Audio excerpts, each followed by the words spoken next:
Bonjour à tous. Voilà, on va commencer du coup la présentation du projet associatif. Nous a demandé du coup de commencer de débuter. On va essayer de faire ça assez rapidement et ne pas avoir de retard comme l'a Patrick. Tout simplement, pourquoi nous sommes devant vous, pour essayer justement d'ouvrir un questionnement sur les 5 années à venir. Ce projet associatif, pour quel public? Dans le passé, notamment dans les précédents projets associatifs, les projets associatifs étaient surtout focalisés sur l'accompagnement des personnes présentant une déficience intellectuelle. Ce terme évolue et ne cessera d'évoluer en fonction du coup des progrès au niveau médical et des progrès au niveau dans les revues scientifiques. Ce terme justement vient changer. On parle maintenant de TDI, donc de trouble de développement intellectuel. Je vais laisser justement Annabelle présenter ce. Bonjour à tous. Alors, on va faire un petit rappel au niveau du TDI. Donc, ce qui est important, c'est que par rapport au DSM-5, on se base sur trois critères. Donc, en premier, le déficit au niveau des capacités cognitives, le déficit au niveau du fonctionnement adaptatif, donc c'est ce qui concerne tout ce qui est capacité communicative, tout ce qui est autonomie dans la vie quotidienne et des capacités au niveau de la socialisation. Tout ce qui est aussi, ça concerne aussi l'apparition de déficit au niveau du développement. En sachant qu'il faut être très vigilant, il faut plutôt parler de retard global de développement à l'âge de 5 ans, parce que comme on va le voir, le profil des jeunes et des adultes évolue en fait, en fonction des années, en fonction des types d'accompagnement. Évidemment, pour poser un bien diagnostic, il faut faire passer des tests par des professionnels formés et pas n'importe quel test qui soit validé. Et c'est un médecin, psychiatre ou un neuropédiatre qui fait le diagnostic. Comme on peut le constater au niveau de la pratique, il est de plus en plus difficile de trouver des médecins compétents et accessibles pour pouvoir poser ces diagnostics-là.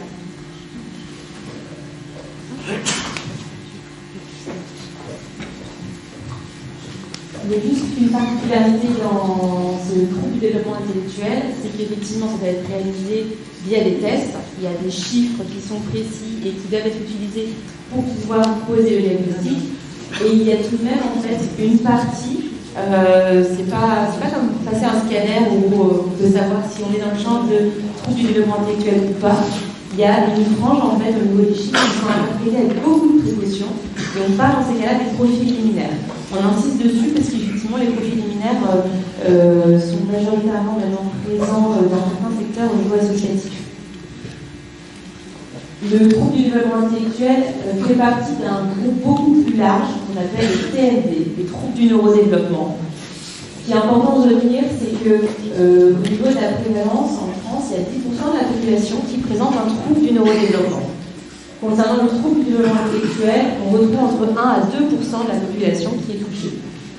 Dans les TND, il y a d'autres troubles qui sont aussi présents, à part le TDI. On a les troubles moteurs, les troubles du déficit de l'attention avec ou sans hyperactivité, les troubles spécifiques du langage et des apprentissages et les troubles du spectre de l'autisme. Ce qu'il faut retenir, c'est que quand on est en train d'accompagner une personne qui présente un trouble du développement intellectuel, il y a une très forte probabilité qu'il y ait des autres troubles qui soient présents, qui soient associés en fait. Et donc, il n'y a pas que le TDI, il y a d'autres troubles qui sont à prendre en charge également. Alors, pour les troubles associés, il y en a certains qu'on va retrouver davantage dans les établissements de l'association. Alors, on peut parler donc, des autres troubles du neurodéveloppement. Là, on va citer le TSA, les troubles de l'attention, les troubles des apprentissages. Pour les troubles psychiques, on va retrouver notamment, ça peut être la schizophrénie, la bipolarité. On peut aussi retrouver des dépressions ou encore les troubles de l'attachement. Concernant les troubles cognitifs, ceux qu'on retrouve majoritairement, ce sont les troubles praxiques. Ensuite, on a également les déficits sensoriels et moteurs. Et concernant les pathologies associées, celles qu'on peut nommer, on retrouve notamment dans le public adultes qu'on accompagne, ce sont les addictions.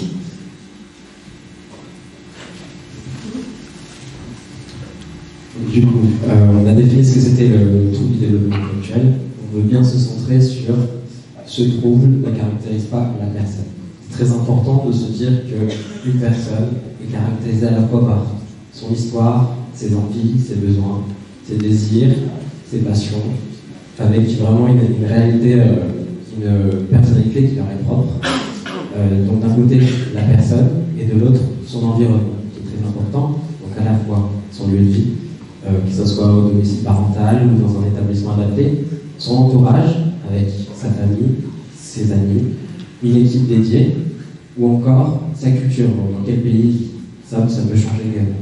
Donc on a une personne et un environnement qui fait une situation. Pour rappeler justement, je pense que vous connaissez tous la loi du 11 février 2005 qui définit bien cela. Donc on peut bien se centrer que le TDI, c'est pas qu'un chiffre, c'est pas qu'un quotient intellectuel, il faut vraiment voir une situation. On voulait vous parler des admissions au sein de l'association. L'admission, que ce soit pour les demandes en fait, des personnes pour entrer dans l'association, pour bénéficier d'un accompagnement, que ce soit dans le secteur enfance, secteur travail ou secteur habitat, le travail reste le même, il s'agit de recevoir toutes les demandes, d'étudier ces demandes. Ça nécessite aussi beaucoup de contact avec les familles, les partenaires, relancer, pour pouvoir définir au mieux les besoins et savoir comment l'association pourrait y répondre. Tous ces dossiers qui sont reçus sont étudiés en commission. L'objectif de la commission est de à la fois croiser cette liste d'attente, croiser les situations complexes avec les places disponibles. La commission est généralement mensuelle et composée de représentants des établissements, des cadres hiérarchiques et des administrateurs référents. La seule différence entre les secteurs est peut-être plutôt au niveau des moyens qui sont alloués. Au niveau du secteur enfance, on retrouve un service d'inscription avec une personne, un professionnel éducateur à temps plein en expérimentation, un 0,25 de psychologue et un 0,20 de secrétariat. Au niveau du secteur travail, c'est une assistante sociale qui va se charger de recevoir ces demandes et les étudier pour les présenter en commission à raison d'un temps. Et au niveau du secteur travail, c'est une personne qui s'occupe à la fois des relations famille et du secrétariat à 0,5. Quelques chiffres pour illustrer nos listes d'attente. Donc, tout d'abord, au niveau du secteur enfance, pour vous donner une idée, il y a 906 dossiers qui sont aujourd'hui complets, avec une moyenne de 350 nouvelles demandes par an, dernièrement, pour seulement 30 places disponibles en moyenne par an. Au niveau de la section TSA, trouble du spectre autistique, il y a 40 places sur les 3 IME pour 142 demandes complètes. On a fait un distinguo avec les demandes CESAD. On a 156 nouvelles demandes par an pour 40 places disponibles. Ce qui est important, c'est que le nombre de demandes CESAD diminue fortement comparativement aux demandes d'IME. Et les demandes CESAD diminuent aussi avec l'âge. Au niveau des profils des enfants en attente, on a fait un petit focus sur les demandes de CESAD. On peut avoir l'impression qu'effectivement, il y a beaucoup de demandes. Maintenant, quand on étudie dans les faits, il y a 66% des demandes où le profil est totalement inconnu. C'est à demander d'aller vérifier si l'association sera en mesure de répondre à ces demandes-là. On a quand même 6% de personnes qui ont bien un trouble du déficit intellectuel qui a été diagnostiqué. 14% où là, on sait que non, ils ne sont pas dans ce champ-là. On a 8% des personnes qui présentent un TSA et 6% qui sont dans cette particularité de trouble du développement intellectuel liminaire.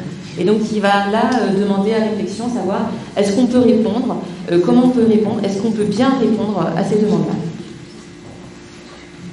Concernant le travail, donc c'est pareil, c'est en commission que tout se décide. Aujourd'hui, il y a 638 personnes inscrites sur la liste d'attente, 131 personnes qui sont prêtes et intéressées et 281 personnes qui sont intéressées mais pas prêtes. Et pour donc 60 entrées par an. Concernant le pôle professionnel, le fonctionnement est différent. On travaille avec donc, le pôle accueil. La particularité, c'est qu'on a 62% des demandes pour le travail qui sont extérieures à l'association. Ce qui fait que pour la plupart de ces personnes, on n'a pas accès aux informations, on n'a pas de dossier, on n'a pas de diagnostic, on n'a pas de bilan. Et c'est le rôle du pôle accueil justement d'évaluer donc à travers des rencontres pour essayer de trouver les meilleures solutions pour ces personnes. Donc soit ça correspond, on peut les accompagner, on peut répondre à leurs besoins, ou alors on va réorienter vers des partenaires. Concernant l'habitat, aujourd'hui il y a 797 personnes inscrites sur la liste d'attente et 147 personnes intéressées et prêtes pour 24 places disponibles par an. Au niveau du public, donc là on a vu les listes d'attente, maintenant quel public accueillons-nous réellement? Tous les chiffres qu'on va vous donner sont extraits des grilles ANAT, l'Agence nationale d'appui à la performance. On tient vraiment à mettre en avant le fait qu'il faut être interpréter les chiffres avec beaucoup de précaution parce que les grilles sont remplies par des personnes différentes en fonction des services et on n'a pas forcément les informations complètes pour pouvoir vous définir précisément les profils. Ce qu'il en est au niveau du secteur enfant, donc dans la population des 3 IME, on a 87% des enfants adolescents qui sont bien dans le champ du développement intellectuel. 7% qui ont un TSA, on a 1% des personnes qui ont un trouble du langage et des apprentissages, 4% un polyhandicap et 2% des troubles du comportement et de la communication. Là, on parle de la déficience principale. Il est important aussi, comme on l'a dit tout à l'heure, de ne pas oublier les déficiences associées.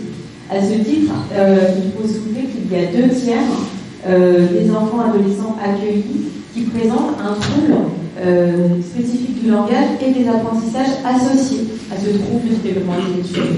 Et on a 1 tiers de ces enfants qui présentent aussi, en trouble associé, un trouble du comportement et de la communication. Alors, si on fait le point sur un sujet en particulier, on pourrait s'attendre effectivement à n'avoir que des enfants avec un trouble du développement intellectuel. Pour autant, grâce aux différents accompagnements, aux prises en charge et aux bilans qu'on peut réaliser, on se rend compte que les profils des enfants peuvent évoluer et donc on a finalement environ 60% d'enfants qui ont un TDI. En revanche, on regarde bien, on a quand même 28% qui ont un trouble du langage et de l'apprentissage. Donc en fait, ils font partie du profil liminaire. C'est ce qu'on appelle le profil liminaire. Ce sont pour autant des enfants qui ont des capacités adaptatives qui sont plutôt faibles. De ce fait, notre accompagnement est tout à fait adapté. Au niveau des troubles psychiques, on a 7%. Et on a aussi des enfants qui ont des troubles du comportement et de la communication. À propos des ESAT, donc voilà, majoritairement à 80%, ce sont des personnes qui ont un TDI, qui sont dans les ESAT. Et après, on retrouve les troubles psychiques pour 18% d'entre eux. Concernant le chiffre pour le TSA de 2%, il est probablement sous-estimé grâce à Thomas Masson, qui est la personne ressource autisme de l'association.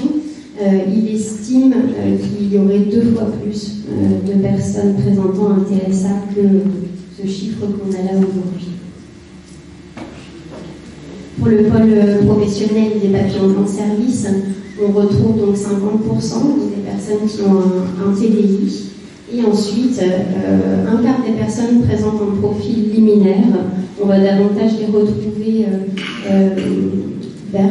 avec une orientation vers le milieu ordinaire. Et un quart des personnes présentent un trouble psychique. Donc tout ça, c'est toujours le handicap principal. Pour le trouble psychique, ce sont des personnes qui ont aussi bien une orientation en ESAT ou en milieu ordinaire. Concernant du coup le secteur habitat, donc qui est un secteur assez vaste dans notre association, avec de nombreux dispositifs de plateformes, avec du coup un public assez varié, on a décidé de mettre le focus sur un foyer de vie. Donc on se rend compte qu'il y a quand même la majorité des personnes qui présentent un trouble du développement intellectuel. On remarque aussi qu'il y a une forte portion des personnes accueillies avec un trouble psychique. Donc vraiment, comme disait Amélie, c'est la déficience principale. Il ne faut pas oublier les déficiences associées. Donc, notamment dans le secteur habitat, on doit beaucoup accompagner des personnes aussi avec un trouble du comportement et de la communication. Donc ça, c'est 2 tiers des personnes accueillies au sein du foyer. Je suis bien focus sur le foyer qu'on a sélectionné. Par ailleurs, on retrouve les TSA et la déficience motrice qui reste. Là, Alors pour conclure, quand on regarde tous les chiffres qu'on a pu avoir sur le public accueilli dans l'association, on se rend compte qu'il y a une grande diversité du public accueilli entre le handicap principal, les troubles associés. Parfois, c'est pas forcément évident de faire la part des choses, puisque certains troubles associés peuvent avoir un impact important sur le quotidien de la personne. Selon les secteurs, on retrouve certains profils un peu plus que dans d'autres. Par exemple, sur les CESAD ou sur le pôle professionnel, on va retrouver plus de profils liminaires. En ESAD, peut-être un peu plus de troubles psychiques, des troubles du comportement, comme tu viens de le dire sur l'habitat.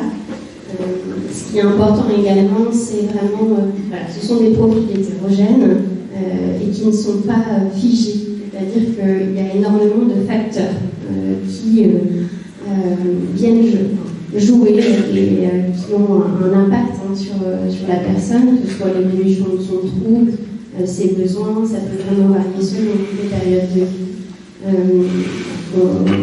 On observe vraiment que ces profils ne sont pas figés et impossible de prédire pour chacun ce qui peut se passer tout au long de la vie. Les enjeux face effectivement au public qu'on accueille et au public qui est en attente d'accueil sur notre association sont variés. Le nombre de places est présent et on l'a déjà dit. L'association aujourd'hui ne peut pas répondre à tous les demandes, mais c'est important effectivement d'avoir en tête. Par rapport à l'évolution des profils, donc, qui vient d'être précisée depuis quelques années et qui est en augmentation, ce qui est important, c'est qu'effectivement l'association doit pouvoir y faire face à des profils qui sont parfois et souvent inconnus, les profils liminaires, les troubles psychiques, le handicap pluriel. L'association répond déjà en partie aux besoins de ces personnes. Néanmoins, la formation des salariés reste nécessaire pour pouvoir acquérir des compétences spécifiques à ces nouveaux profils. Ce qui a été noté aussi dans le fait que il n'y a pas la notion de TDI n'est pas figée. Ça amène aussi que certaines personnes peuvent sortir de cette définition grâce à la plasticité cérébrale, grâce à l'environnement, l'accompagnement qui est proposé.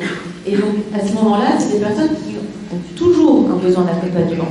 Cet accompagnement, il est alors possible grâce à la transversalité au niveau associatif. Le fait qu'une personne puisse passer d'un établissement à un autre, d'un service à un autre, ressortir de la situation, pouvoir revenir.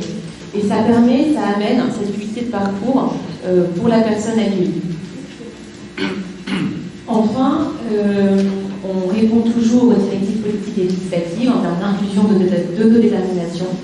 Ça nous amène à devoir acquérir de nouveaux modes d'accompagnement et à faire constamment évoluer nos pratiques.